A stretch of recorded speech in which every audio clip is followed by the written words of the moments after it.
Сырт келбеттің жарасымды сымға тартылғандай сұлу болғанын барлық жан қалайды. Әсіресе бойжеткендер сұлу мүсінін сақтап қалу үшін түрлі жаттығулар, диета мен өзге де әдіс-тәсілдерді пайдаланып жатады. Таза су ішу. Адам күніне 1,5 литр су ішуі тиіс. Әсіресе таңертең, сондай-ақ тамақтанар алдында бір шыны су ішкені аса пайдалы. Жеміс-жидектер жеу. Көкөністер, дәнді дақылдар мен жеміс-жидектерді жеу іштегі артық майды кетірудің бір жолы. Мұндай азықтармен тамақтанғанда көп уақытқа дейін қарын ашпайтын болады.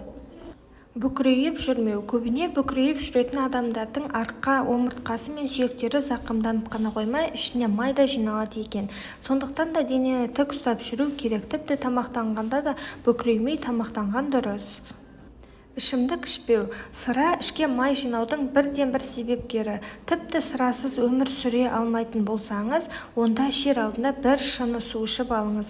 Сонда ішке майдың жиналмауына аз да болса себепкер болады.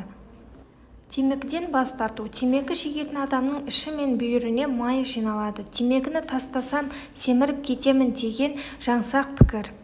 Ішті тартып жүру. Ішіңізді тартып жүріп те артық майдан арылуға болады. Күн сайын ішіңізді тартып жүрсеңіз, қалыпқа келе бастайды, бірақ қатты ауырсынуға дейін жеткізбеңіз. Жаттығулар жасау. Түрлі жаттығулар жасау арқылы да іштегі майды кетіруге болады. Ондай жаттығулардың сан түрі бар.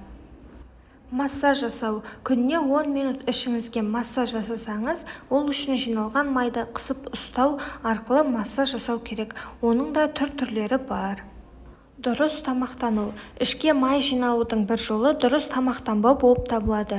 Көмірсулар, ашытқы, нан, тоқаш өнімдері іштегі майдың көбеюіне әсер етеді.